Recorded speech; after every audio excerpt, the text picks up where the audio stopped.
I had to put on my 80s era Philly shirt for this episode because I got the chance to catch up with a man who describes himself as a big Phils guy and is a huge Philadelphia Phillies fan, maybe the biggest Phillies fan in the entire world.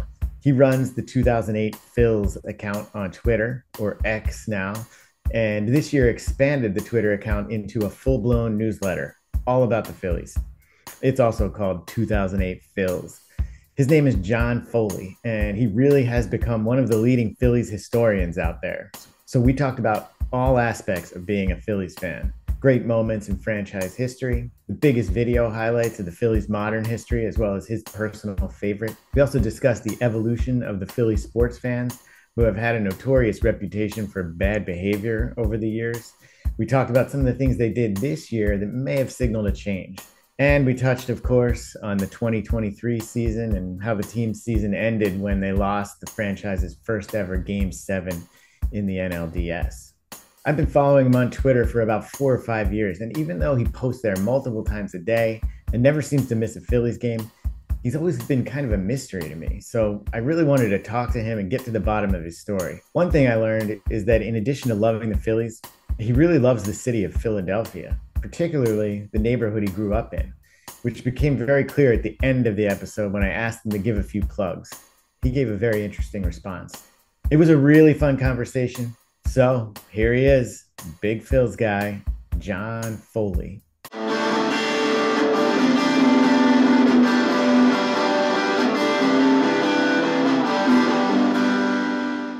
How have you been doing in this last week? It's almost been 1 week now since the Phillies were eliminated. Have you gotten over it? They lost to the Diamondbacks.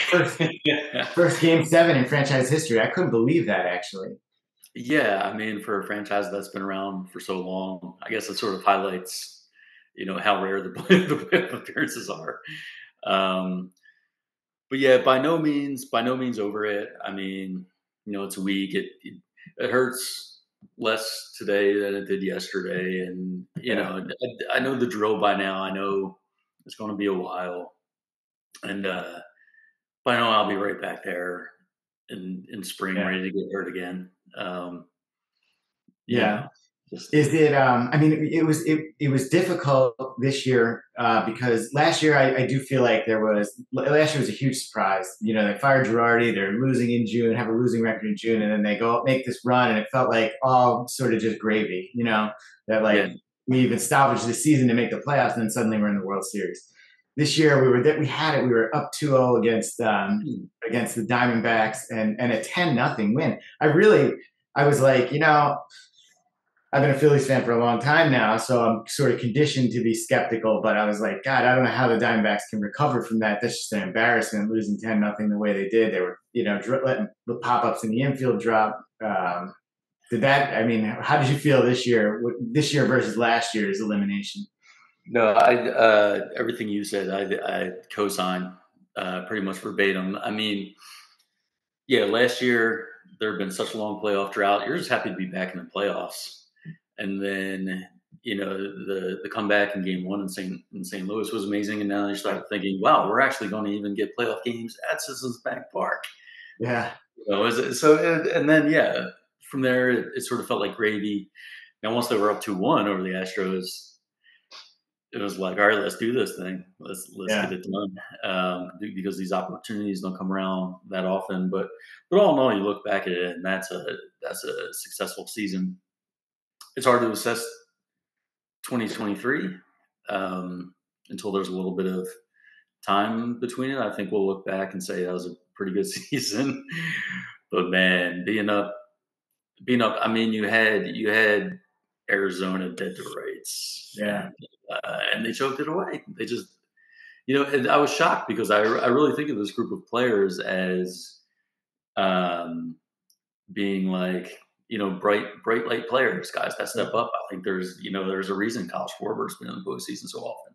Bryce Harper obviously doesn't shy away from big moments. So for them to suddenly go cold in the biggest moments, for all of them to go cold is yeah. it's a Uh, nightmare. It's one that's going to stick with us all for a while, I think. yeah. it was tough. I wonder for you though too. Is there any relief at the end of a Philly season because you are like a machine? You're constantly on. I mean, you watch. Seems like every game. I don't know if you ever miss a game, but Rarely do I miss a game, and I try to keep it, I at least catch it on radio. There is a sense of, okay, put the Twitter machine down for a little bit, focus on the other things that are important in life, and yeah, there's a little bit of relief there for the off season, but I yeah, would very much enjoy that sort of relief and feeling post a parade. yeah. Sure. Well, thanks for coming on today, and welcome to the podcast. And I really wanted to like dive into who you are. I feel like everyone knows you at this point in Philly because you are, you're kind of like you're so active on Twitter, and you sort of chronicle all the big moments, and you get all the history. I mean, what you've been doing has really been amazing. But I'm just curious about you as a Philly sports fan and a Phillies fan. Like, what's your sort of origin story? Where'd you grow up in the Philly? I'm assuming you grew up in the Philly area. Yeah. I grew up in the city, sort of in a little. There's a little bit of no man's land in between Port Richmond and Kensington, that I sort of inhabited. Spent a lot of time in both of those neighborhoods. I don't know if you're familiar with them. Port Yeah, Richmond's sort of like I think most folks there would describe it as blue collar kind of neighborhood. Kensington, obviously, gotten pretty infamous, nationwide. There's people sharing these horrible videos all the time of Kensington Ave.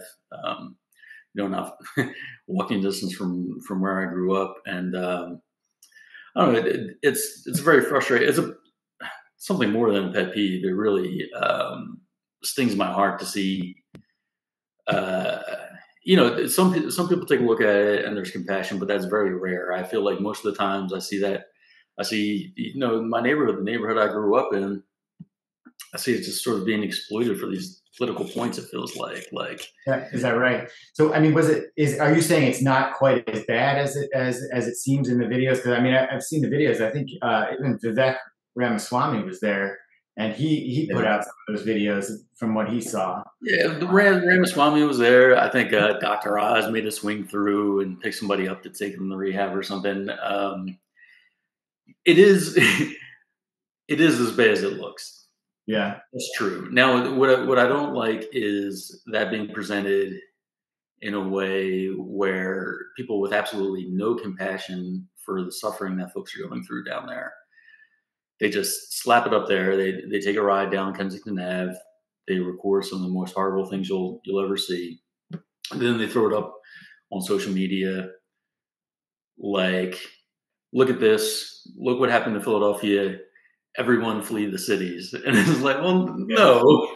I mean, this is one area. This is one very troubled area of a beautiful city, and it's a problem. And we need to figure it out, and we need to help people.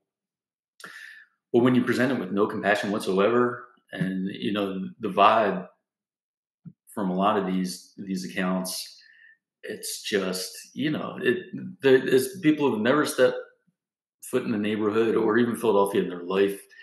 They've yeah, got some agenda about talking about cities as hellholes, and over they just sow the same street, the same avenue in one city in Philadelphia. So that's frustrating. I mean, it can be a good thing. I've seen documentaries that treat it well, that talk to people that really understand how they got there and how they ended up in that place.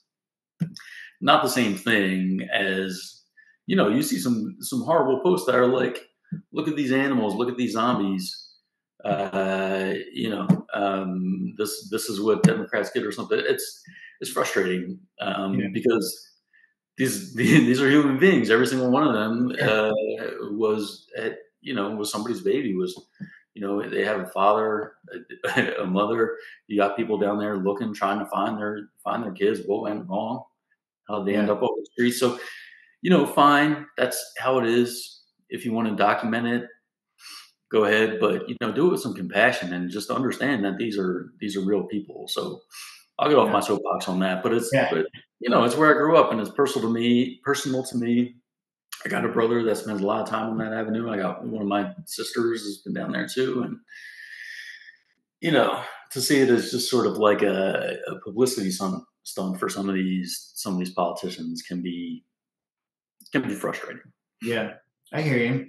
Is it, I mean, when you see it now, or what was it like when you were there? I mean, obviously, I grew up outside of Philadelphia. I grew up in Bucks County, so I'm obviously I know where Kensington is, but I can't say I was there that much. Growing up, I just didn't make it through that part of the city, so I don't have a lot to compare it to. But what was it like when you were growing up there? I'm assuming it wasn't like that, or what we see there in some of those videos. I've heard that a lot, and I honestly think it was pretty similar. Growing up there, the drugs the drugs change. My experience is late '80s, early '90s. It was more like crack was the problem. Um, and then it moved on to heroin and now fentanyl. I don't think there's even any heroin to be found because the fentanyl was so much cheaper, and now they're adding other stuff to it that makes it even Yeah, worse. So the drugs change. It's always been a problem. It's always sort of been an open air drug market down there at near K and it's wild. I went to. I was fortunate to get accepted to a high school in Center City that let me get out of the neighborhood. yeah, But to get there, I walked to K&A, hopped on the blue line, took that to the suburban station, and then took a walk up to 17th and Spring Garden. I mean, I saw all the same things that people nationwide are seeing on social media now. So I do. There's a little bit of a misperception that it was like sort of that it just solid happened. Yeah, in the '80s and '90s, and now something's gone downhill. Like I think you have to go back to like the '50s or '60s to really look at Kensington Avenue as a thriving business community. So yeah, yeah. So it's been like that for a while. But so you yourself though, you were able to not get caught up in that. It seems like, and then I guess too, everyone, the Phillies, the Eagles, they're big. That somehow took root in you. Like to talk about, sort of like what drew you to the Phillies. And I mean, obviously you're in Philly, but like what, any early memories that sort of like caught you as a Phillies fan? yeah, so as a kid, I'm just super into baseball. There's something very very comforting about it, right? It's every day. Yeah, Um, whatever else is going on in your world, you know, you tune in at 7:05, or it's all over the place now. It used to be 7:05. yeah, yeah, You turn into the game, and for a while, that's what you're focused on. So you might have a lot of things going on, a lot of craziness for a few hours there. I mean, you're there, you're following along with the story that you've been following for years. You've got you know Harry and Lady welcoming you, welcome back, and just such a comfort, even in the terrible years. yeah. And then all of a sudden, 1993 hits.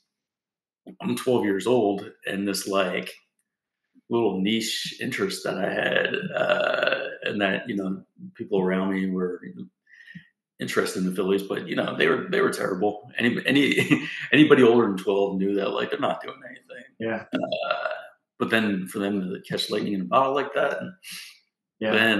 then I was absolutely hooked. Like I Do you, always, are you saying it was the '93 season that really like, captured you as a Phillies fan? I think that's when they really got their hooks in me. You know what I mean? Yeah, yeah, I'm 12 years old. I'm right in that age range.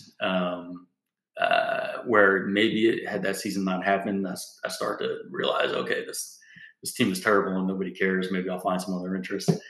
1993, they hit me with that. Hit me with the heartbreak, and man, just and then spent years and years just looking for that same feeling again, just following the team. There were a lot of those early 2000 teams that were getting close and just missed out on the playoffs. and then they finally got back 2007, 2008.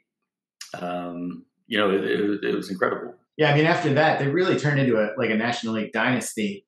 I mean, 2 straight years in the World Series. Obviously, losing to the Yankees in '09, that was tough, but still to be there and to be, Yeah, I mean, it was tough, no doubt. But when you had just won the previous year I and you know. made it back and you took on, you know, the Yankees, the mighty Yankees, and you lost that.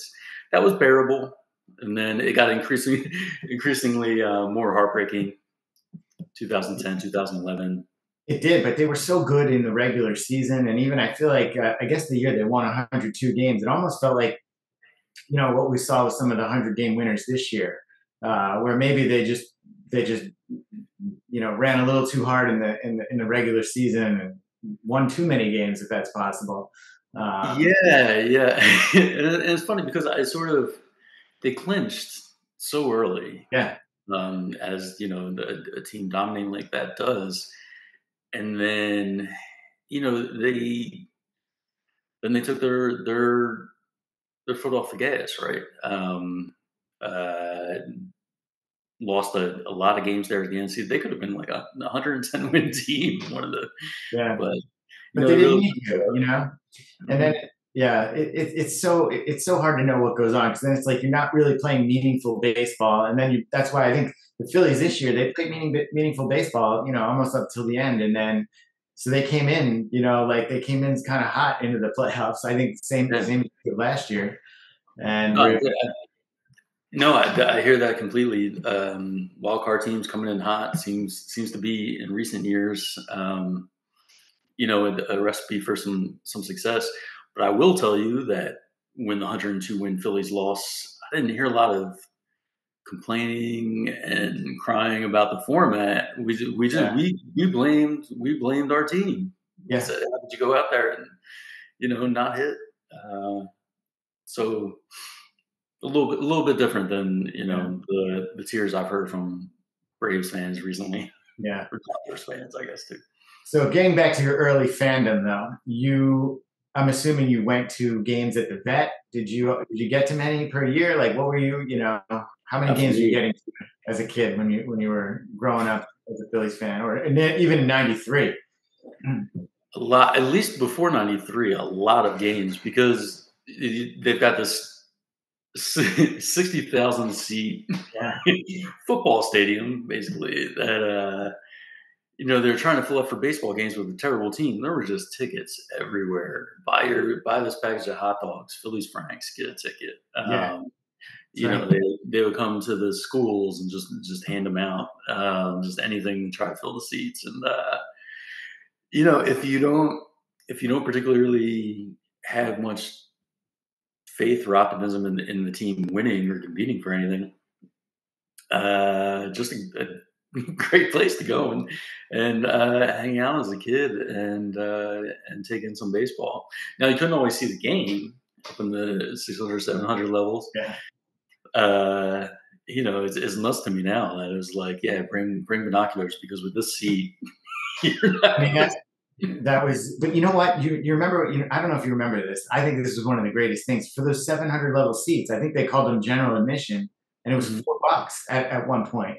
Maybe in Yeah, the '80s, like $4. You could go to a baseball game, and I remember like several times we would go and we would sit like way up, like the two Fanavisions, like sit up in between those. I that's mean, like you're saying, you're a mile away from things, and like the players are like dots on the field.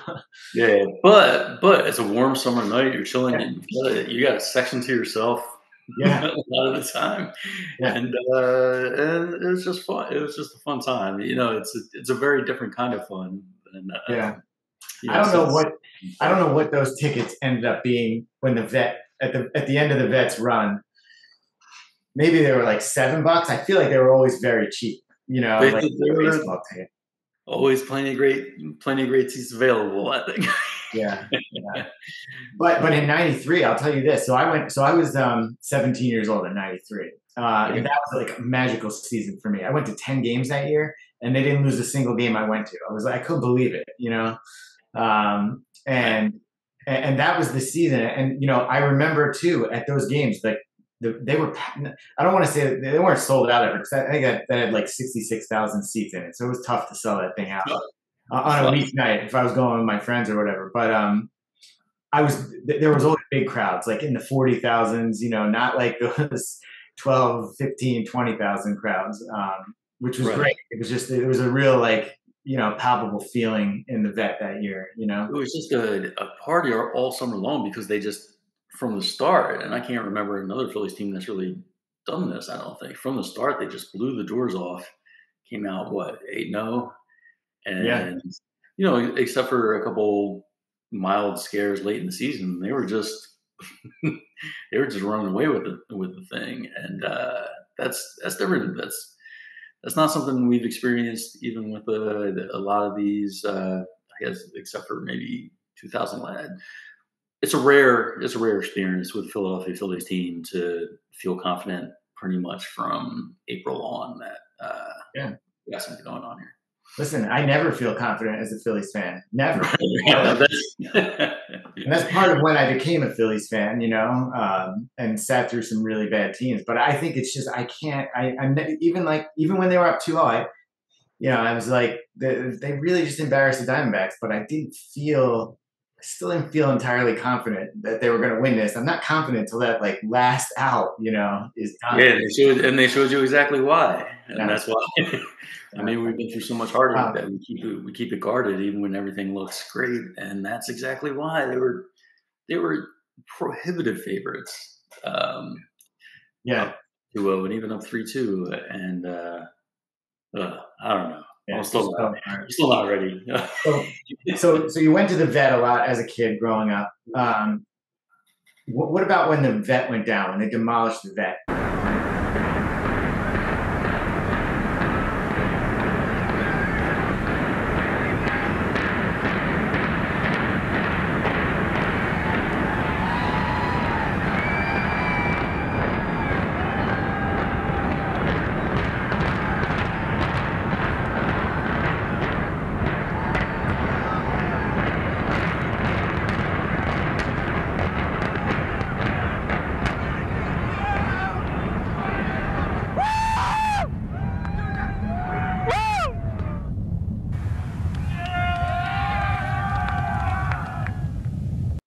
How did that make you feel? It was, it's something. It was just like a part of your childhood just kind of gone. Now, at the same time, I'm super excited for Citizens Bank Park, and just like, what's this going to be about? It's going to be totally different. And obviously, it is. But yeah, it stings. It's this place that meant a lot to you. It would be the same as like your childhood home getting knocked down for new condos or something, or your favorite restaurant you went to forever just closing up shop. There's that kind of feeling. But come on, we can't still be playing in that stadium here in the year 2023. So comparatively, you much prefer Citizens Bank to the vet. Is that what you're telling me? I think that's the only reasonable answer. I mean, I look back on those vet memories fondly. Yeah. With the troughs in the bathroom. It was like that would not be how I want to enjoy a game now. I like all the beautiful modern amenities of Citizens Bank Park. The food choices, every seat in the stadium, you can get the cheapest ticket in the ballpark, and you've got to get pretty good sight line. It's amazing. It's a million times better, but that nostalgia feeling. There was nostalgia, and I mean, the vet was not a comfortable place by any stretch. I mean, there was nothing about that place that was comfortable. I mean, even when you're getting up to those 700 level seats, I mean, it's a hike up those ramps, ramp after ramp forever. I know. So there was nothing comfortable about it, but I also feel like for opposing teams, it was definitely not comfortable either. I mean, we know that for the Eagles, like other NFL teams hated playing there, but I think that even was like a little bit true for major league teams coming in. So whatever, they had some home field advantage. Not that most years they didn't take advantage of it, but So I Right. think it's that I did like the intimidation factor of the It's vet. like that, yeah. It's just this miserable place. Okay, bring your team here, experience our our Yeah, municipal stadium, and yeah, like the green carpet just over concrete, and good luck to you. yeah, But yeah, again, not really how I would, as I get into my later years here, maybe not the way I really want to experience a baseball game, especially with my kids. yeah, Um, but it was something. It was really something special yeah. for people who were able to experience it. And, I look back on it fondly. Yeah, I'm the same way there. Okay, so you're obviously, love the vet, but much prefer Citizens Bank. And so you like at this point, like, when Citizens Bank Park comes around, you're like fully into being a Phillies fan. I mean, are you at this point, sort of becoming more than a fan though, like as you are now? Because I would say that you're in some ways more than a fan. I mean, or are you still just solidly a fan at that point? I think I have. I mean, the whole Twitter account experience has sort of it's changed the way I enjoy games. I used to be have a couple friends over, we're watching the game. Now I'm chatting with thousands of my closest friends. Right? It's kind of strange. After starting the newsletter, I start to think about things differently in terms of, okay, what's the angle on this? What can I talk about here that other folks may not be discussing? Um, Changes the way you experience as a fan. But at its core, that's still just what I am. Yeah, I'm just sitting there watching the games like everybody else, and I think that's why the account resonates, because I'm just I'm just saying the same things your buddy's probably saying to you, like across the room. Like, yeah. Let me tell you this. I don't know if anyone said this to you, but one thing I find about your account is that it's extremely reliable. Like you are always there. You're always there during games. You're always there in between games with like old highlights. So I love it. But it's almost like um, you're sort of like a professional Phillies fan in some way. Like I know, like if life gets busy and I'm doing something with my kids, they got a baseball tournament, and I just don't have time to pay attention to the Phillies this weekend. I can go to your Twitter feed on Monday and be like, well, let me see what 2008 Phils has to say here, and I'm like, and I can scroll back and I'd be like, oh yeah, that happened. I probably would have reacted basically the same way. It's like I'm almost like I can like live through you. And it's very accurate to how I would how I would have reacted. yeah, hey man, I appreciate that. I like to think of myself that way. Like, people have to miss some games if they want to go back and check out like what was a roller coaster ride like over those last few days. They can see me complaining. They can see me, Yeah, going nuts. And yeah, I like to think that it can get you right up to speed. If you come check it out, I like to try to mix in, some statistics that can be dry sometimes, and then some more just the fun videos, things like that. Goofy said it's really been a great.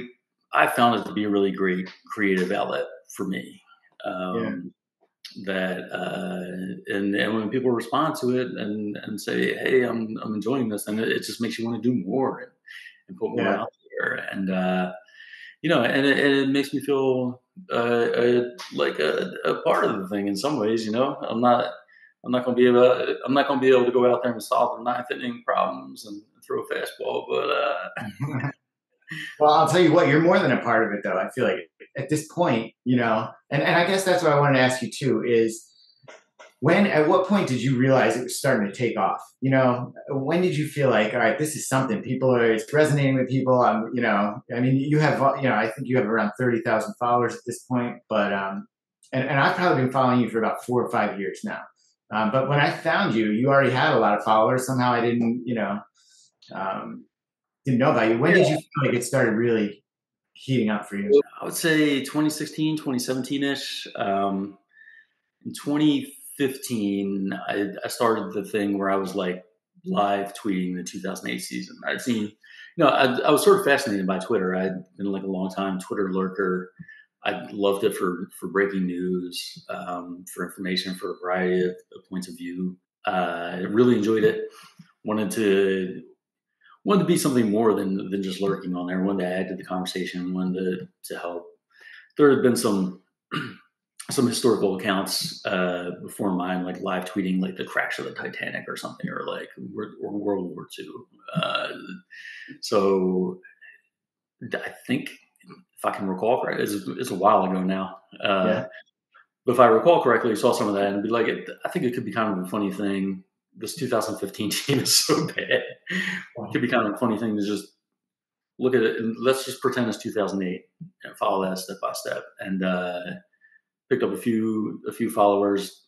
Got lucky. Got picked up in a couple of media reports, and built a little bit of a following there.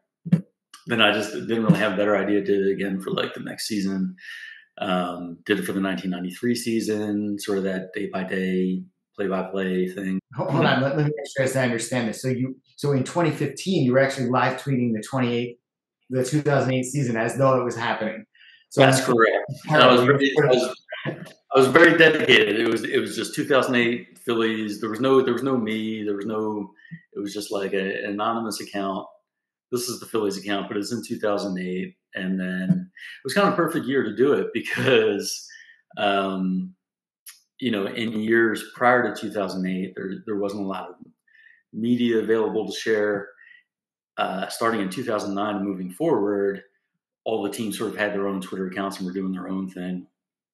2008, Twitter was around.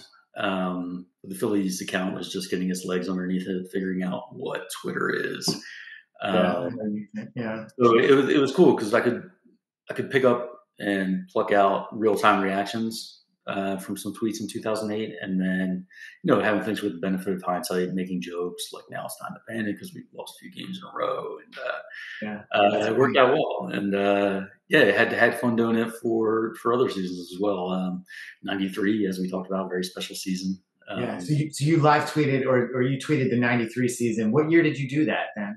That was 2017, 2018-ish. And the reaction to that was similar to what you were doing for 2008 from people? Yeah. It was interesting because you have it was a little bit of a whole different demographic, right? Because you've got you've got these kids that are so nostalgic for their childhood in 2008, and then I was working with a little bit of an older audience, so nostalgic for their childhood in 1993, and it's fun, and some of it's just a research project for me. Like I remember the 93 season, like I was living and dying with every game, but to go back and learn more about all the details and all the intricacies of what was really going on there was super fun. Same for 2008.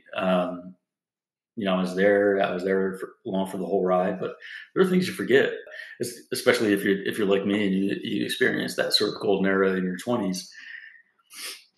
A lot of those games are a little fuzzy. It's interesting. Actually, just the other day, maybe yesterday, you posted on Twitter the final 3 outs of the 2008 World Series. So Lidge is in the game. And I forgot that there was actually a guy on second base. The tying run was on second base. I forgot about that completely. I guess like what is so seared in my memory is Lidge getting the strikeout and going down to his knees, and Ruiz coming out and giving him the bear hug. Right.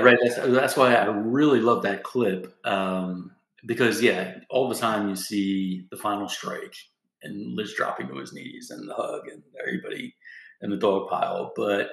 Yeah, there was some tension there that really got sort of lost over the years.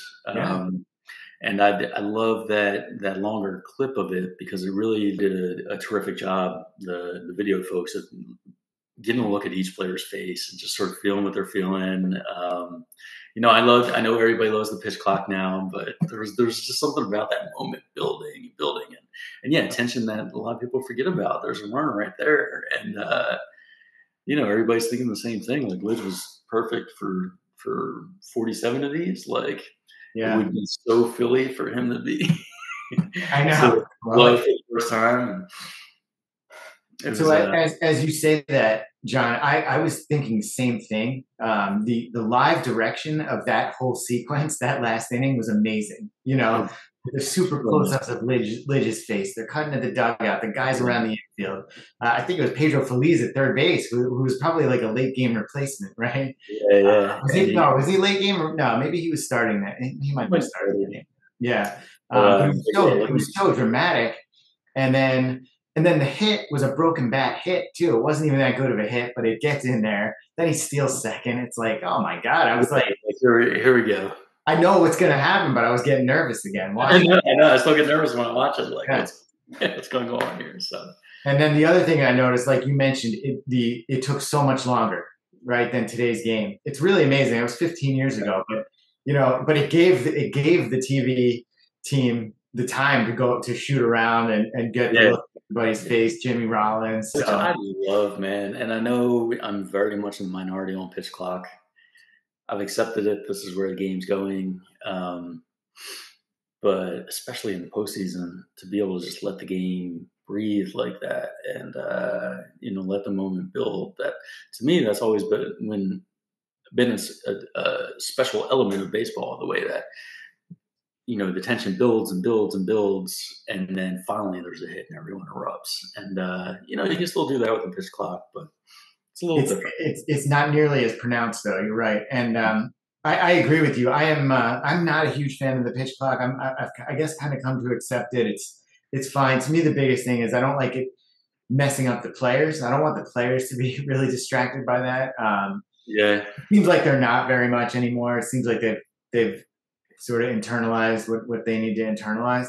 But I was for my last episode of this podcast, I talked to Trevor Rosenthal. I don't know if you know him. Long-time Cardinals pitcher, a long-time MLB guy, pitcher. And he said a lot, he didn't like the pitch clock at the beginning. And a lot of guys didn't, but I think they see it as a win overall because the shorter games, Yeah, I mean, I absolutely get it. Shorter games for younger fans, I think it's a big help in drawing them to the game. I think even I enjoy sometimes even when I'm watching on TV and that, okay, let's keep this thing moving. If it's a random Wednesday game in May, all right, let's keep this thing moving. Yeah. But you do lose some things. You lose those sort of build up moments, and I just like I love baseball as a leisurely game where you could go. And maybe this dates back to some of my, early 90s experiences where it wasn't really so much about what's happening on the field. You're there, you're eating food, you're having a nice day out the ballpark. Yeah. You're killing an entire afternoon. To have that trimmed down from 4 hours to 2.5, I get it. I absolutely get it. But there was something beautiful about baseball being the only game without a clock. And we might be here all day. We might be here all night. I know. I agree with you. So you know what? Let's take a quick look at that clip that you posted there, just so everyone, anyone who's watching this can see exactly what we're talking about. Yeah. Here's that clip right now.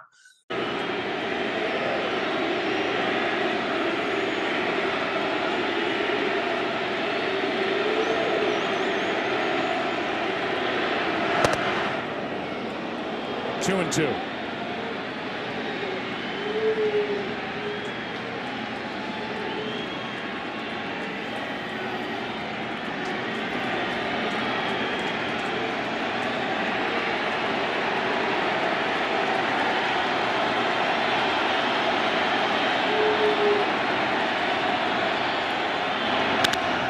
Out of play.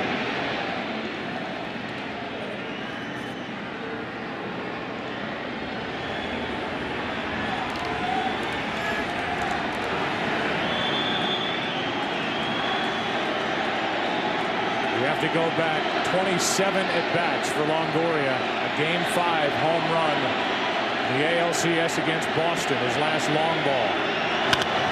Off balance. 1 out.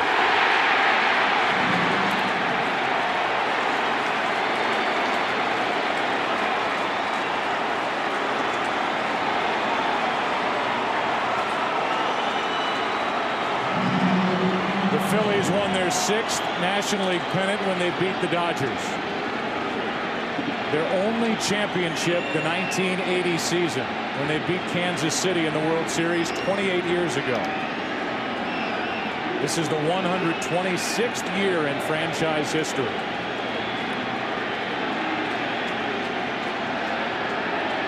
Navarro. Strike one.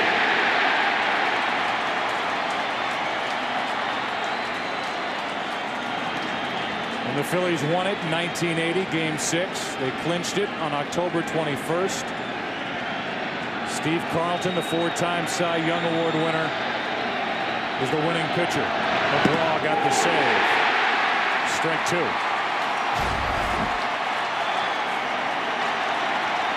Keep in mind that Lidge's slider is so good that occasionally it'll get by Carlos Ruiz, the catcher. He is one of the best in the business at blocking balls in the dirt.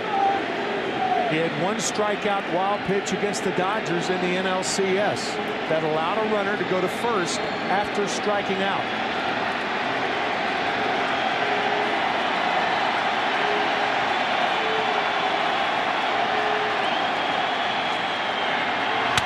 Broken bat into right, base hit, and the tying run is on for Tampa Bay.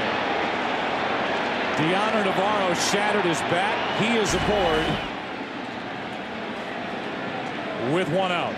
Now what Joe Madden can do, he can send in Fernando Perez as a pinch runner for Navarro. Navarro, not a fast runner, breaks his bat on the slider, but he'll trade a bat for a hit any day. And Ben Zobrist is off the bench to bat for Baldelli. Baldelli homered in his last at bat, and now it's Zobrist. Perez does the running at first. He's there with one out.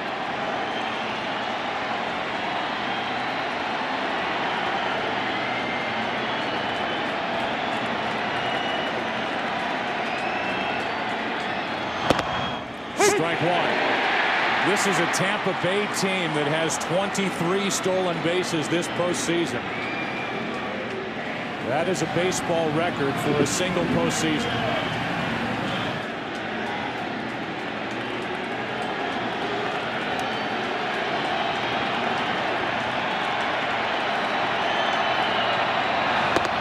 One ball, one strike. For Perez, he stole 5.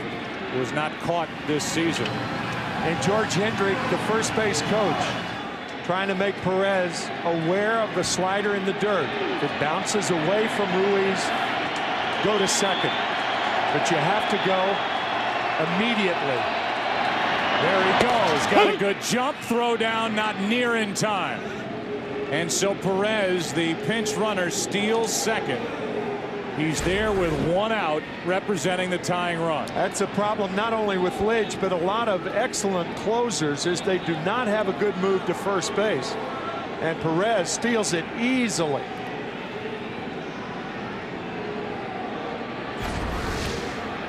So not only is Zobrist up now, but Eric Hinsky has come into the on-deck circle to bat for Bartlett.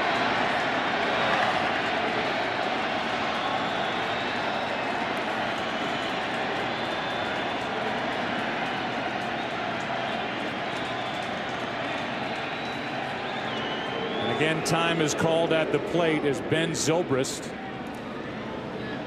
who hit .253 during the regular season, 12 homers, 30 RBIs, and who is 1 for 6 in this World Series, 1 for 10 in this postseason, waits for a 2-1.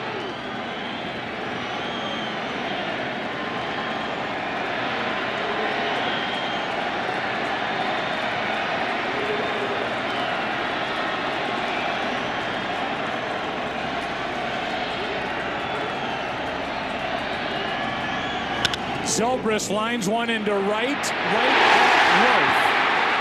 2 out.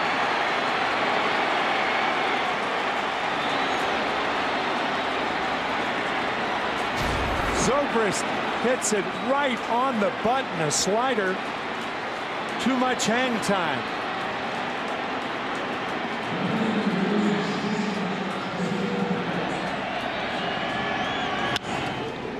Perez stays at second. He is there with 2 out.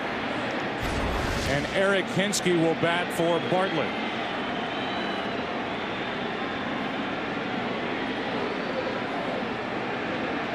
How about this? Eric Hinsky, who was added to the active roster prior to this series shifting to Philadelphia because of a torn labrum on the part of Cliff Floyd. And in his only at bat, he shot a pinch hit home run into center field. So a late addition to the active roster. And he is the last hope for the Tampa Bay Rays.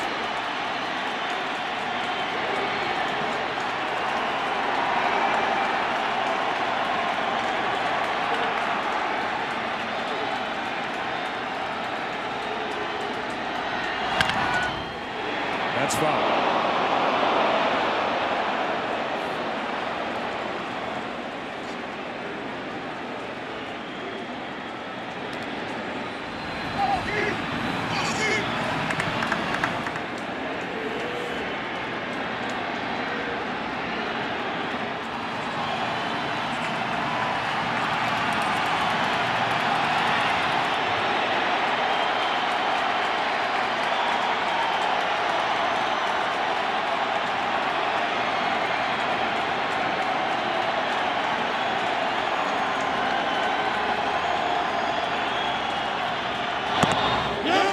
Strike 2. On the swing and not on the pitch. And the pitch was the slider. Hinsky went too far. That was close.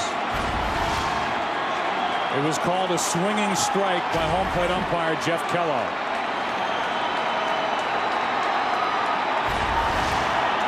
Nothing in 2.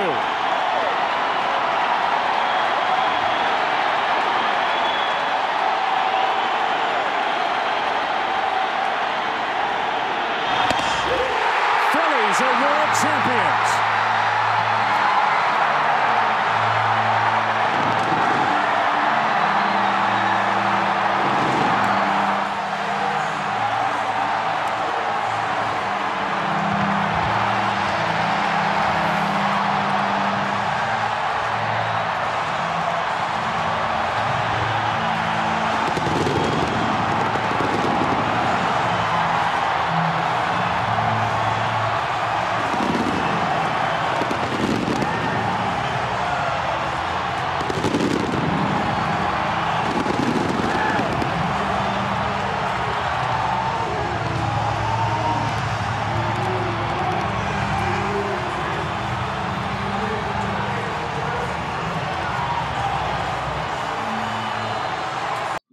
Really cool to see that, and definitely can see what you're talking about the tension and the time, as compared to like what we just watched in this postseason.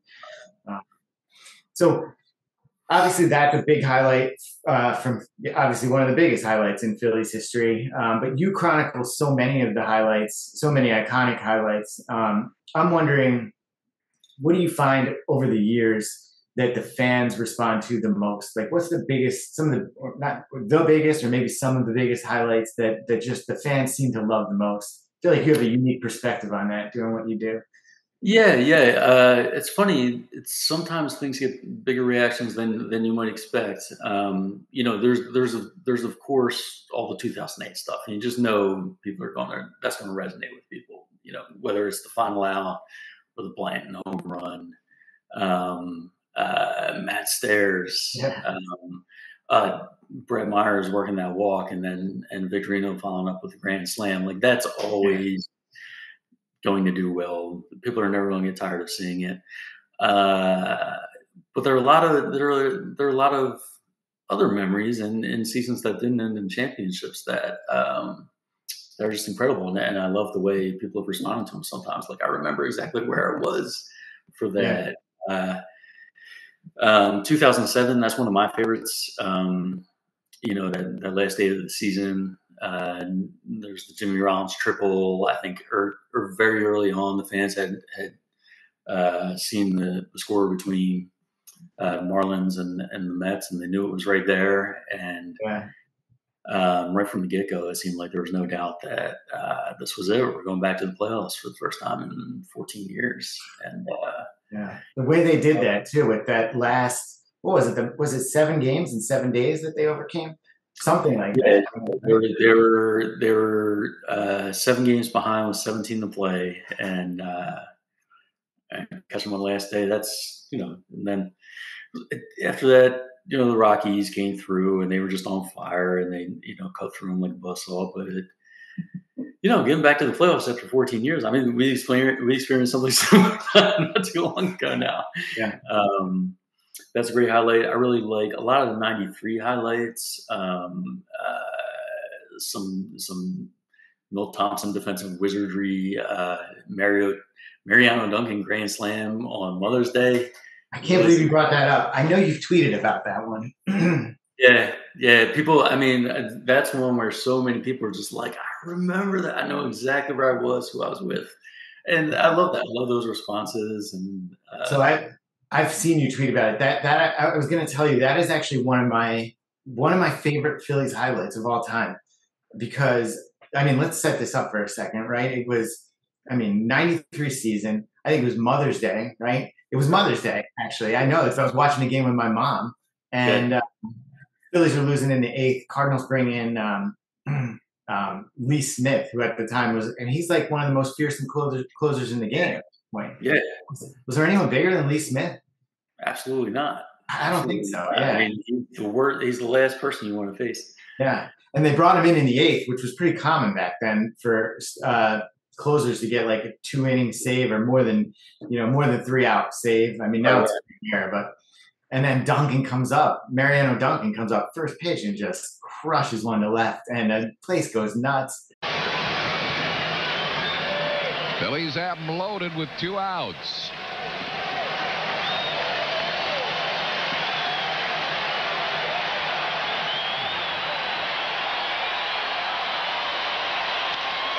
Well hit! Well hit! It might be! It could be! Grand slam! A grand slam home run! Mariano Duncan! Can you believe it? The Phillies lead 6-5 in the 8th.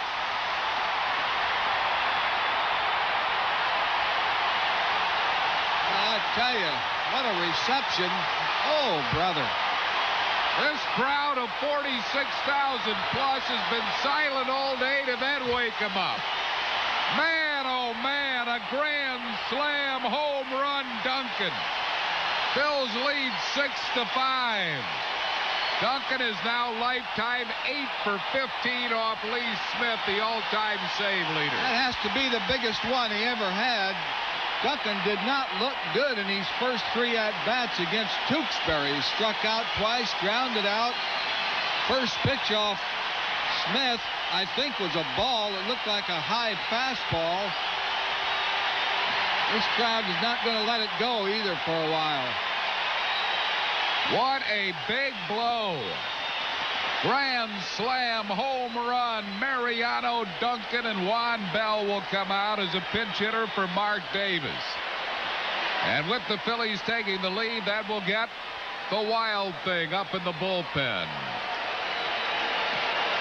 And I remember at that moment, I was like, this season's different. There's something, I remember saying to my mom, I'm like, I didn't make any predictions or anything at that point, but I was like, there's something special about this team. It just seems to always come through when they need it, They really did. I mean, it was such a magical ride. Fregosi was pushing all the right buttons with his platoons. And just like these stereotypical, like you had in Gavilia, just he's out there hitting home runs. As a platoon player too, didn't he hit like 20 plus homers with limited playing time? It was insane. And then you got Milt Thompson for defense. You got Eisenreich hitting over 300. Wes Chamberlain in the mix there. just moving people around, and it just seemed like everything Fregosi did just worked, and it all clicked, and it all just came together. And yeah, you had Danny Jackson, Kurt Schilling on the mound, Ben Rivera. Remember Ben Rivera? Yeah, Big Ben. He had a good season, and he was the number 5. Tommy Green. I think he started 8-0, 8-1. He's faded a little bit, maybe late in the season, but all the complete games, all the shutouts, Mulholland, Schilling, Tommy Green. These guys are throwing like 150 pitches. I know. It's unheard of today. Such a different game back then. It's so funny. In this conversation, we keep coming back to '93. Obviously, just a crucial year as a Phillies fan. And Phillies fan. Do you have a favorite clip, like a personal favorite highlight for you? I know there's a lot to choose from. Well, trying to stay clear of the obvious ones. Man, there's something about we talk about ones that folks really seem to respond to on Twitter every year when we celebrate Aaron Rowan Day.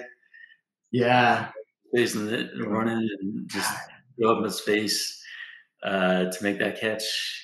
That it's hard to explain to non-Phillies fans like why that's such a big deal, and like why it just perfectly encapsulates like everything Phillies fans want out of a team, whether they're winning, whether they're losing. If you just go after that ball, like there's nothing more that you care about in the world. Smash your face up, drop down, you still caught it. Man, that's something. So that's a favorite. Driven to deep center field, Rowan back. Are you kidding me? Oh, what a catch! What a great, perhaps game-saving catch by Aaron Rowan. An incredible play by Rowan, who will run into a brick wall to try to help his team win, and he did. And that is something that really endeared him to the fans. I mean, they love. Like, I don't know if they loved him. I don't know if people loved him. He was walking off the field all bloodied, and I mean, that guy like became a Philly for life that day. It's amazing, and it's like it's those kind of moments that sort of come out of nowhere. The postseason highlights, there's going to be drama. There's going to be things that happen. Everything's magnified. But some of those regular season highlights, such as that, didn't have a huge effect on the standings or a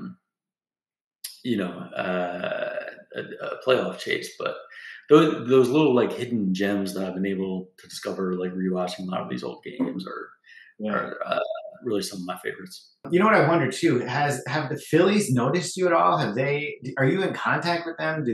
Have they got in contact with you? They absolutely have not. It's funny. To be fair, I do a lot of goofy things on there that they might not be want to be associated with in a professional way. But I do see them interact with fans, and I feel like they kind of gotta know I'm there and around. But I would think so. And I mean, just you're doing like free marketing for them, all the old stuff that you put up, like it's Yeah, I like to think. I mean, but on the flip side, if they want to leave me alone and just like not go after me for any copyright infringement, that's a fair deal. I'll take that. We don't have to be best friends at Phillies. We can just pretend each other don't exist. But I mean, at some point, I think it would make a lot of. I think, in my personally unbiased opinion, it would make a lot of sense for the Phillies to reach out to me. We can do some guerrilla marketing. I think so too. I mean, first of all, you've got a good audience, a really devoted audience. And I wonder, and I don't know how, I don't know what you think, but it would be cool to see. And I wondered if like this might be going on somehow or not, but it'd be cool to see you like talking to some of the players from today or something. Obviously, they got the regular media covering them, but I feel like you bring a different little angle to things. You have more of that fan perspective, but like I said, you're not like just the regular fan sitting at home. No, Andrew, I appreciate that very much. I do think there's a world where I think that would make a lot of sense if they trust me. We could have some talks that maybe I'm not completely insane and. And because there's not a lot of different it's hard to take this with the Twitter account and the newsletters. It's hard to take it too far without actual access to players and what's going on. And without that, it's always going to be a little bit of just fan stuff. And we'd like to someday move beyond that, maybe. DMs are open. Phil's, Dave Dombrowski, whoever's in charge. I don't know who this is. They know how to get a hold of you. They should know how to They can find me. DMs are open. Speaking of the fans, I wanted to talk to you about the evolution of the Philadelphia sports fan. Now, you and you're probably about 5 years younger than me. I'm 47 years old, so I've seen a bit now, in terms of being a Phillies fan or being a Philly sports fan. But I'm curious, in your mind, do you think that the Philly fans have sort of turned a corner? I mean, they've always had this like nasty reputation over the years, throwing snowballs at Santa Claus. But actually, I don't even know if you know this. That was more than 50 years ago. That was 1968 that happened. So like they bring it up every year, right? And then they threw the snowballs at the Cowboys. Remember in '89, they were throwing snowballs at the Cowboys, and they were actually throwing snowballs into the press box, hitting Vern Lundquist and Terry Bradshaw, which is it's a very funny moment in Philly sports history. But honestly, lately that's not been the case. What do you think? I think you're absolutely right that fans have mellowed. A lot of reasons for that. I think one, yes, Veteran Stadium. You walk in, it's just like you're just in this concrete sort of. If you've been to Veteran Stadium, you've been to Citizens Bank Park. You walk into Veteran Stadium.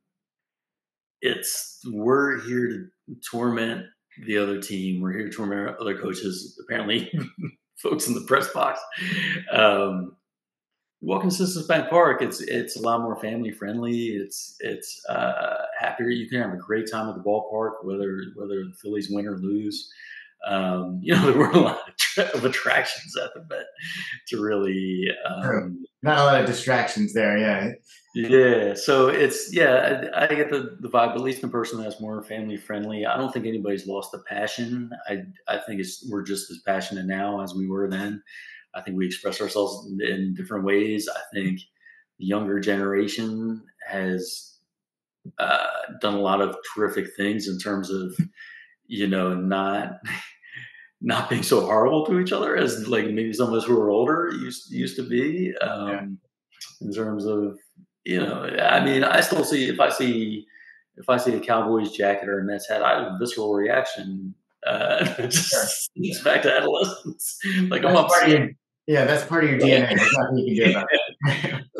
I do think the younger folks are, people communicate more with people outside of their hometowns. A lot more cross-team friendships that you see online. Like, I'm a Phillies fan, but here's my buddy online that's a diehard Mets fan, and and I like to think we still have at least some of an edge to preserve some home field advantage and don't make anybody feel comfortable walking into the link in a Dallas jersey for sure. You don't want to do that. Or violence had to go. So it's just straight fist fights in the parking lots, and they're actually as funny as it is to look back on, and it's sometimes horrible. It probably had to go. Yeah. So you said that Phillies fans have mellowed. I mean, do you think that 2008 had a lot to do with that? I know personally for me, like that was a very like sort of therapeutic year, because there's been so many years of frustration. That's great. I mean, we've talked about 93 and how great that was, but 93 ultimately ended in just crushing disappointment with that Joe Carter walk-off 3-run homer to end the World Series. Now the 2-2. Well hit down the left field line. Way back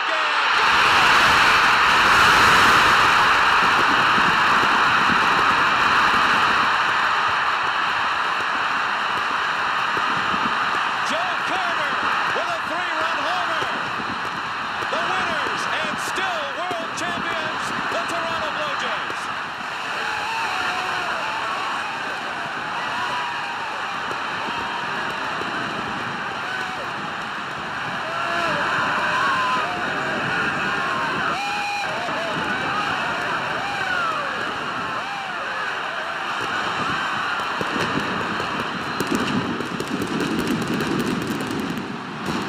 even as great as that season was, it just didn't get us there, Didn't get us there, and and then they're right back to being miserable for Yeah.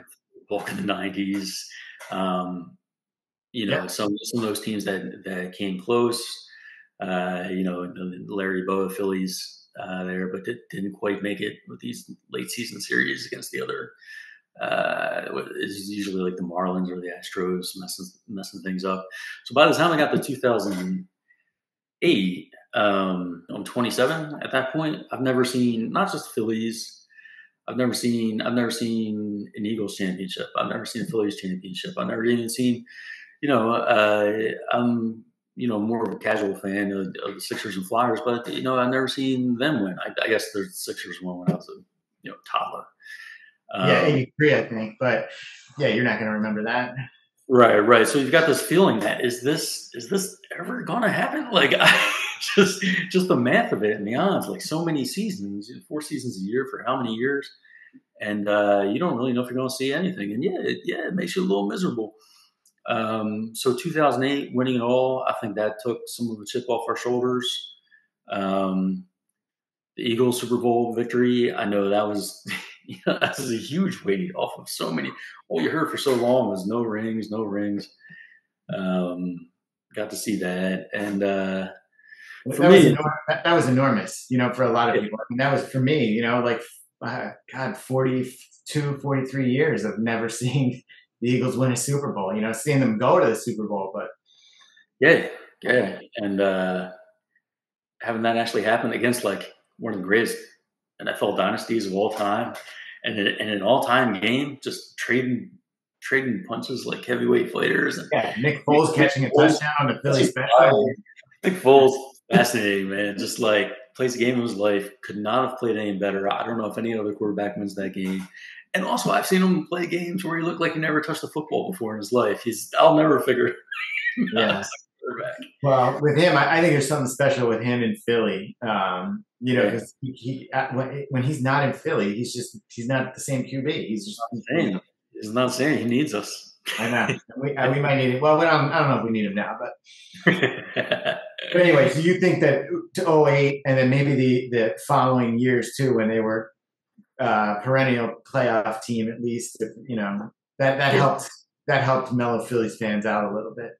Yeah, and those years they all ended up disappointing in their own ways. But yeah, we've already got that World Series championship, a recent one, in our pocket in those years.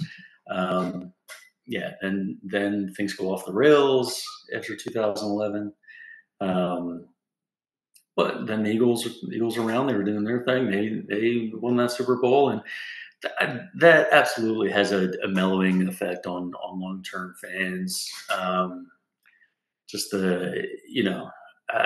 It did for me at least, and part of it just comes with age, right? You feel things so intensely as a teenager or in your 20s. It feels like life or death. Not to say it doesn't hurt now. Sure.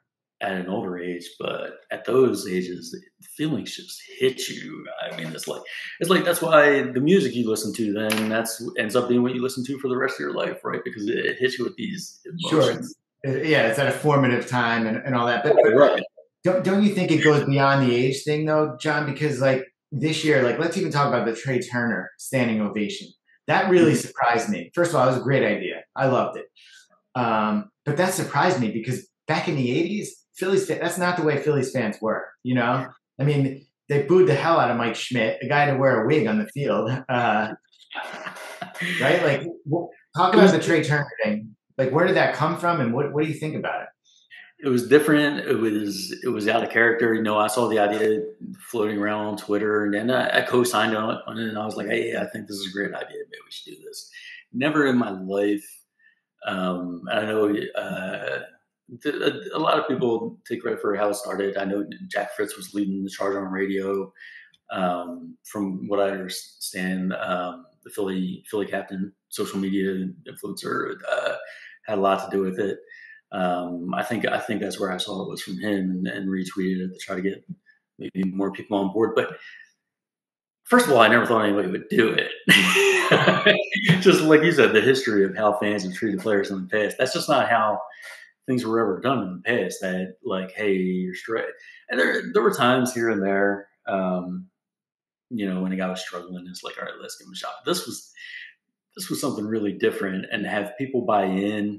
And he's in scoring position for Trey Turner.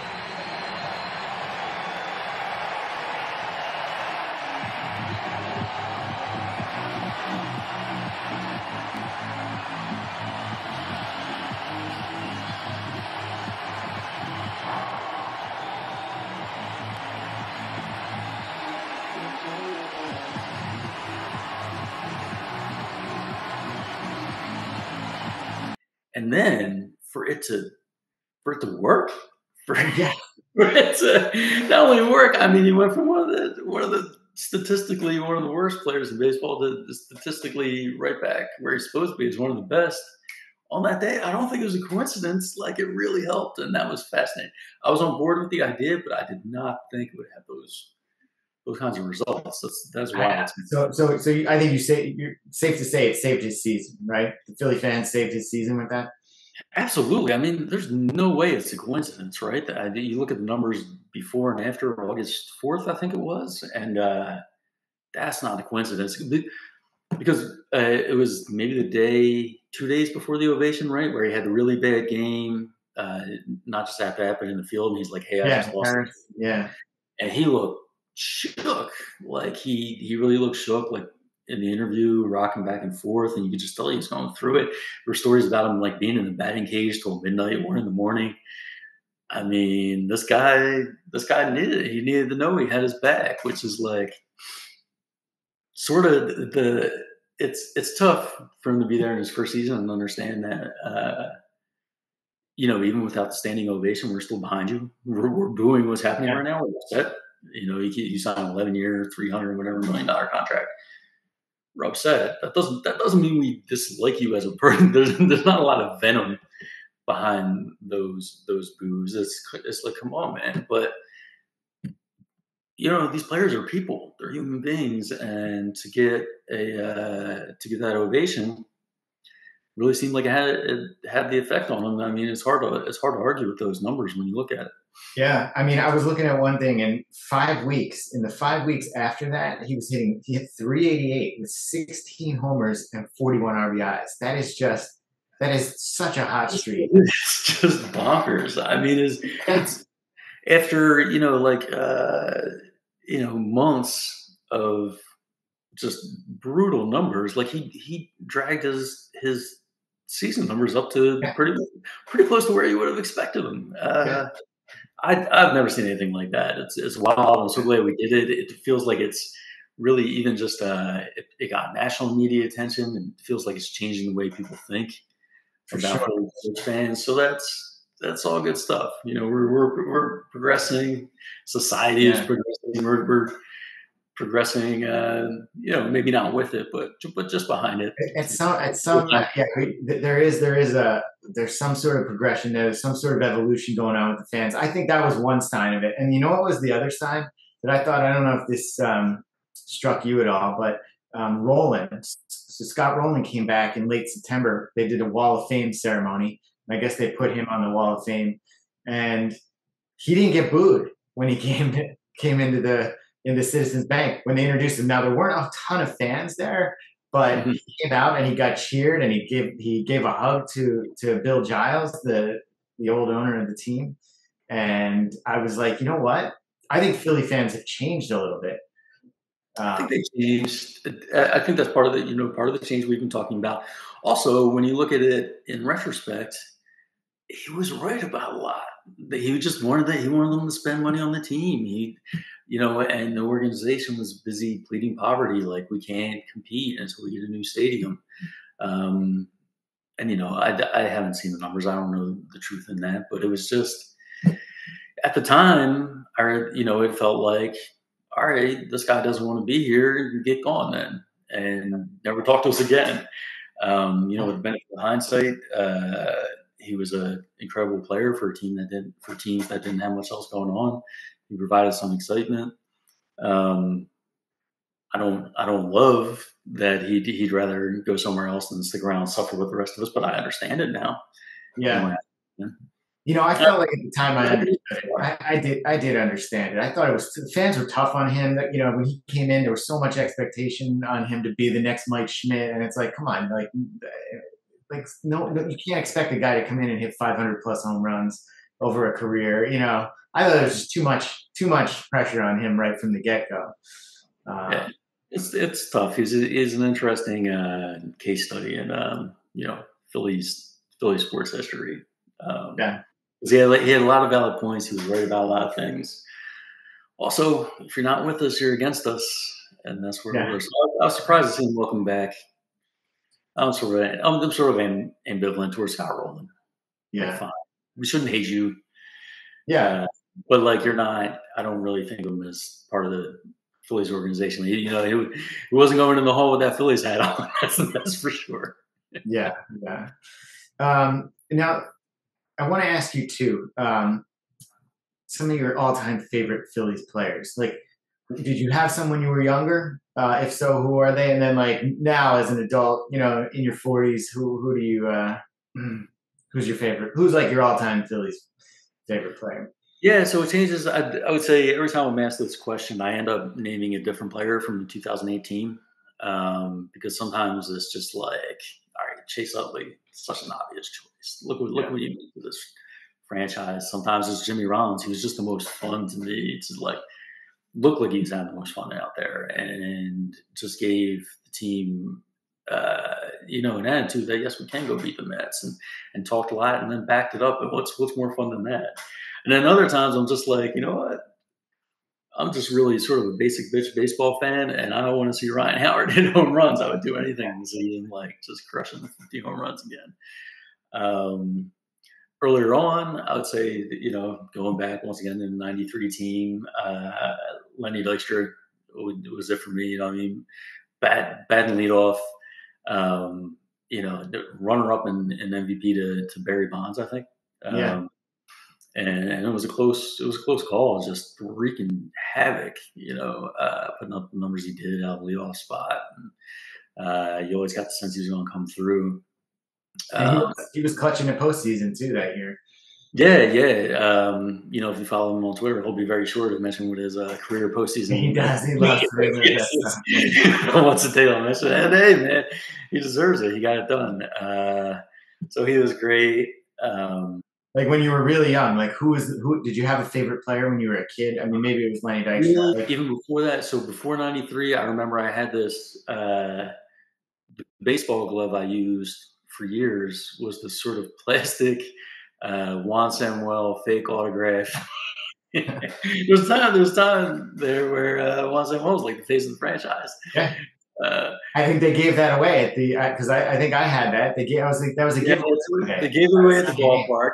Yeah. And I was like, this is my guy. He's right here on my glove. And I'm going to go out and wear this little plastic glove out. And I made some plays with that. I was doing all right. Well, that's so funny you mentioned that. Samuel was my favorite player when I was a kid.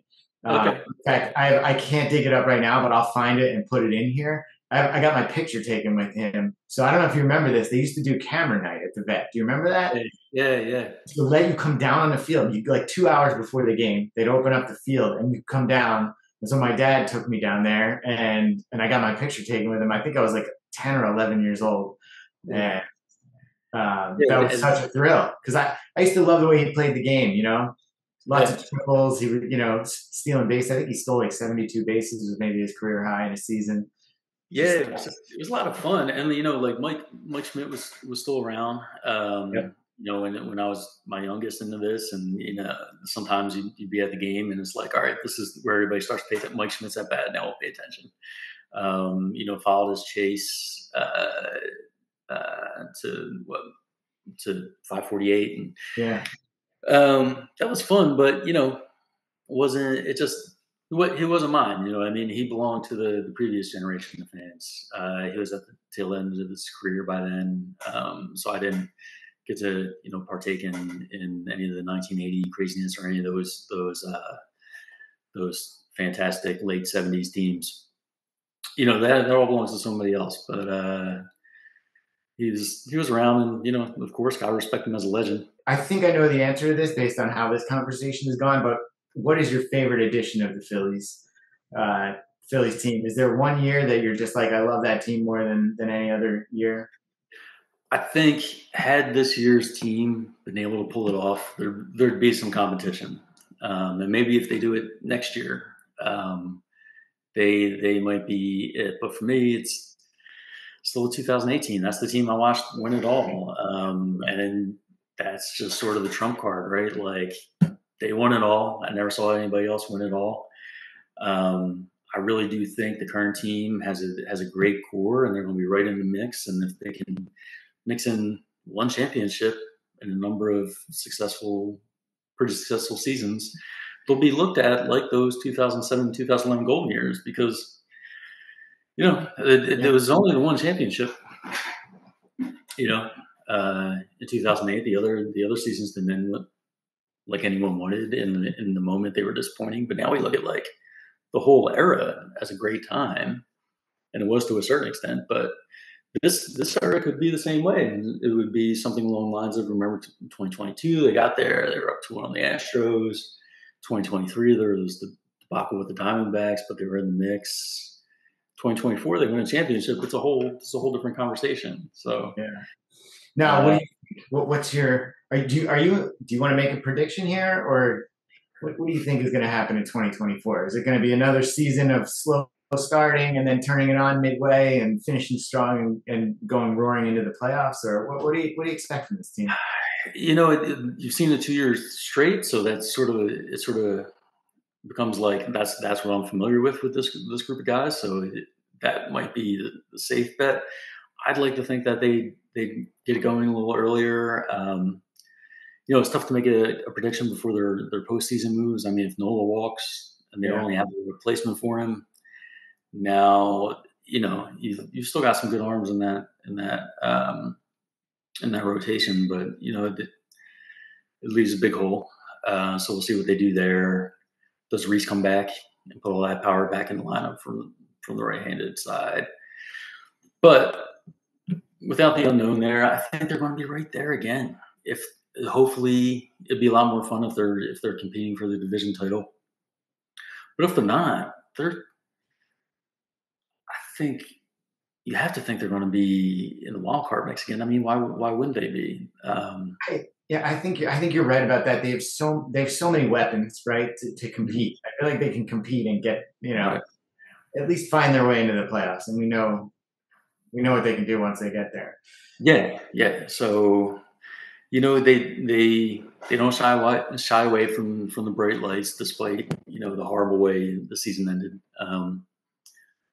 But they seem to have the Braves number. Who knows that's going to be if it comes down to a third straight season of the Phillies Braves series. You got to think we're in their heads a little bit there. But my hope is that they come out.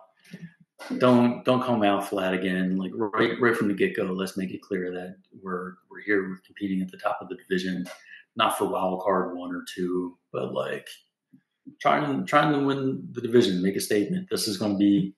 We're the best iteration of this team over the past few years because they're all still in their, most of them still in their primes. And are you happy with Rob Thompson as manager? I am. I'm a real big Rob Thompson supporter. There are decisions that he makes that I second guess, just like anybody second guesses, just like any manager. I've never seen a manager in Major League Baseball that fans were in second-guessing decisions. So, yes, of course, you're not going to agree with every decision the man makes, but he's doing a good job.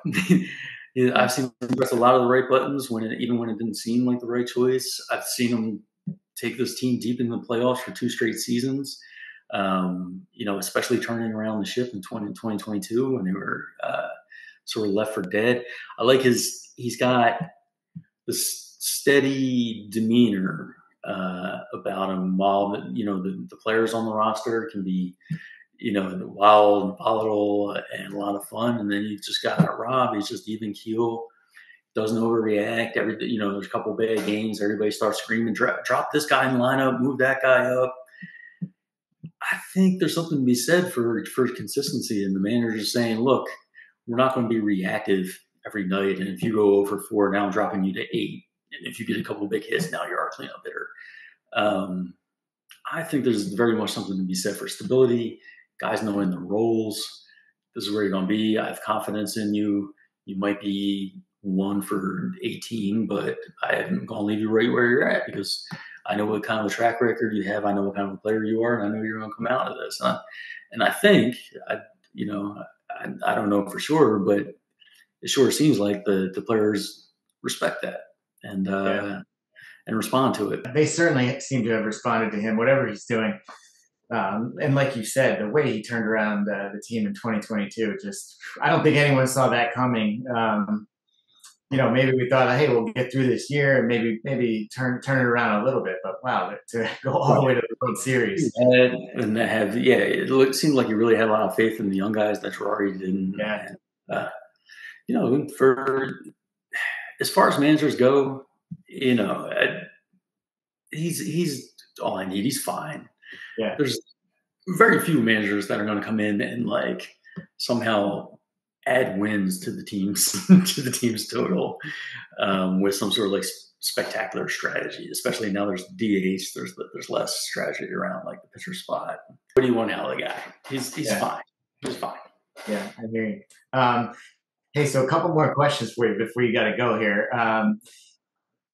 Your kids. Do you have kids? And Phillies fans? They sure are. Yeah, made sure they are. I got a 12-year-old boy and a 7-year-old girl. The 12, I don't know if he's gonna watch this or not, but the 12-year-old boy thinks he was born in Philadelphia. Where are you now? Where are you at now? Right now, so I'm back and forth between Philly and the Maryland suburbs of DC. So he's down here. When the Nats won it all his buddies are all excited. I'm like, sorry, that's just not for you. You don't get it because you're born in Philadelphia. Oh, horrible. But I got him bought in now. I mean, and we spent a year or so in Philadelphia when he was a baby. So there are enough pictures of him there for me to sort of convince him that that's where he was born. Yeah, and that he has no choice. That he just has to be a Phillies fan. So he's diehard Phillies, diehard Eagles. He's really into Sixers. Great. And my daughter, she's getting to an age where she's getting super into it now too. So it's really silly, and that's what it's all about, right? Just sharing these memories and absolutely passing it on to the next generation of fans. Yeah, exactly. Yeah, great. So, the other thing I wanted to ask you is Phillies players that you've interacted with. Have you met any? Like, who's the most famous Phillies player you've met or talked to? Or I haven't met many in person. I have talked to a lot via Twitter. Have interacted with Dykstra on there, and he is who he is. I don't know. I've talked to Wes Chamberlain, super, super cool guy. One of the friendliest players I met on there. Is that right? And what's he up to these days? He's I don't know. He doesn't share a lot about his personal life on there. I mean, mostly when we interacted, it was when I was live tweeting the 93 season. He picked up on it. He saw it. Ben Rivera, actually, who you mentioned earlier, saw it and followed me and followed some of the highlights, and that was fun. And interacted with him and just said, thank you for this gift of a team when I was a young kid. He's definitely one of the coolest guys out there. That I've talked to, Scott Air, really nice guy. You see him interacting with fans all the time. Brett Myers interacts with fans on Twitter all the time. So it's basically just if you see folks on there interacting with fans, those are the players I've talked to. I haven't really, big 2008 stars. Haven't really interacted with them yet. Yeah, we'll see. Haven't given up on the dream. I really love it. So I love these players because they're always going to be older than me. As you get to a certain age, I'm sitting there and it's like, Bryson Stott at bat. He's 25 years Yeah, old. I know. He's screaming on my TV. I'm like, I don't know. This kid's closer to my kid's age. Your kid's age, I know. He's when I think about these guys, Rollins, Elliott, Howard, they're I'll always be able to like look up to them in a way that you can't really do when players start being so much younger than you. Yeah, I understand that. Rollins is pretty active on Twitter too. I feel like you might be able to get him at some point, doing something. He's never retweeted you or anything? No, we've never really interacted. I think he's his notifications must be crazy because he's got he's got a huge following. I know. So I'm not Jimmy Rollins. If you're out there, I don't hold it against you.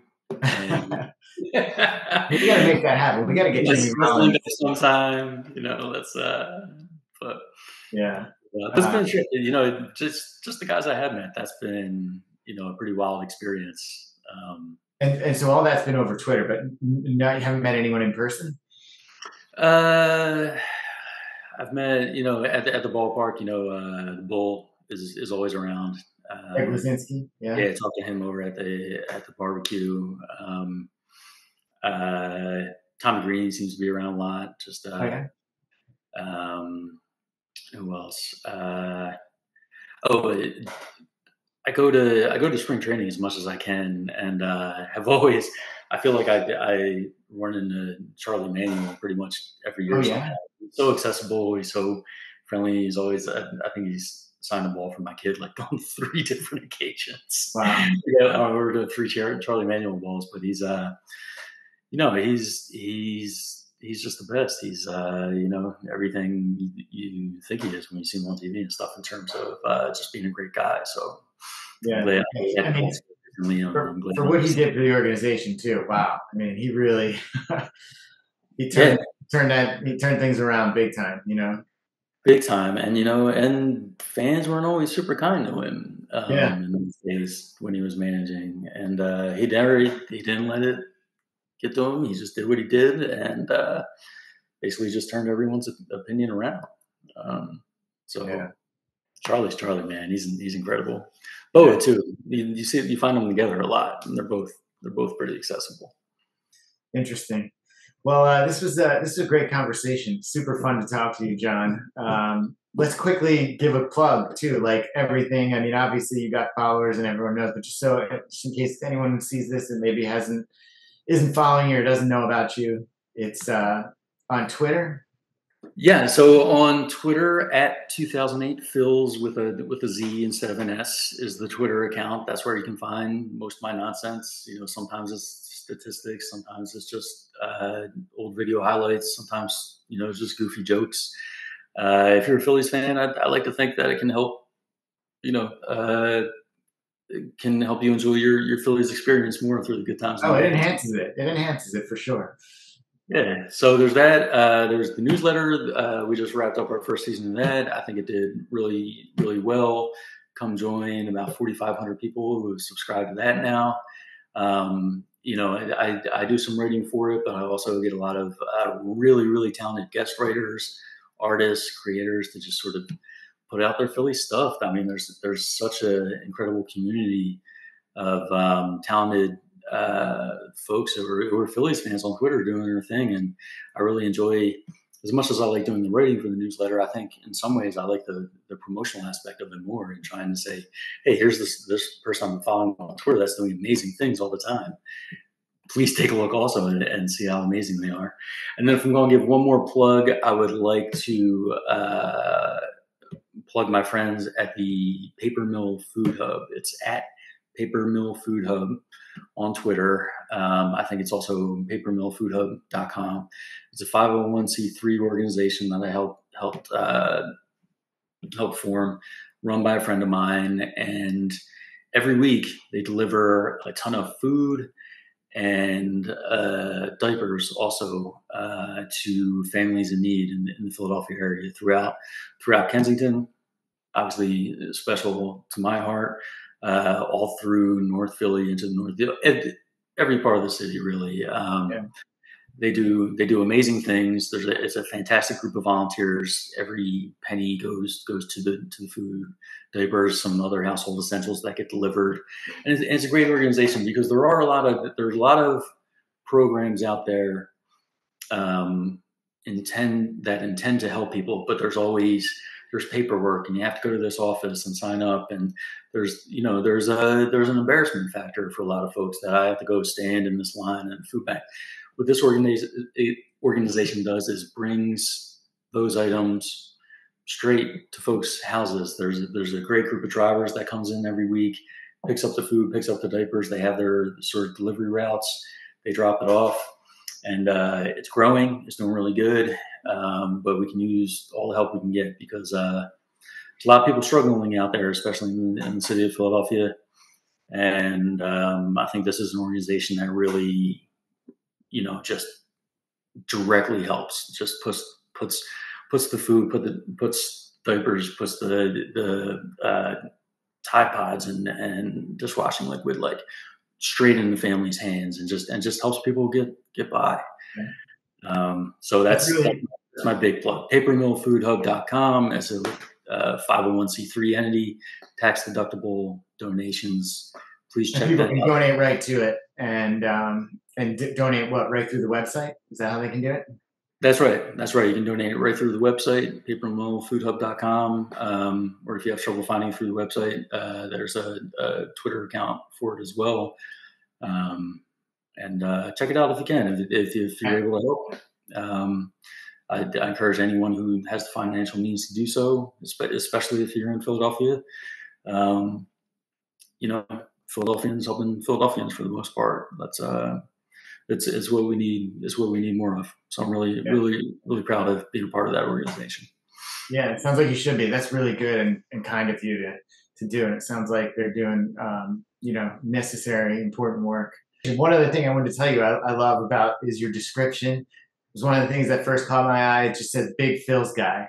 That is such a like just quintessential Phillies fan. Like you're a Phil's guy. Yeah, that's pretty much it. Just a big Phil's guy. Yeah, but I love what you're doing, and I feel like so many people do, and hopefully, now people maybe get to see you a little bit, just to get to know who you are. I've always wondered who you are. Who is this guy behind this whole thing? Yeah. Who's this weirdo? Spends all his time on Twitter, so I'm trying to get my face out there a little bit more, and see where things go. Yeah, absolutely. Very niche historian of some kind. Yeah, you are. You're also a historian. You're a Phillies historian at this point. I feel like I like to think that I am, but but when it comes down to it, just Phillies fan. Yeah. Well, thanks for coming on. I really appreciate the time, and get some rest, and then get some rest in the off season. I mean, I'm sure you're gonna have stuff keep coming, but it won't be as much of a grind as it is during the regular season. I mean, you're probably working harder than the players at some point. Certain players. Certain players, maybe. But no, thank you. I appreciate that. Yeah, but also congrats on all the success, and just continue to hope to see it grow, and just love what you're doing. So thanks, Andrew. I really appreciate that. I had a blast today, and let's do it again sometime. Yeah, definitely.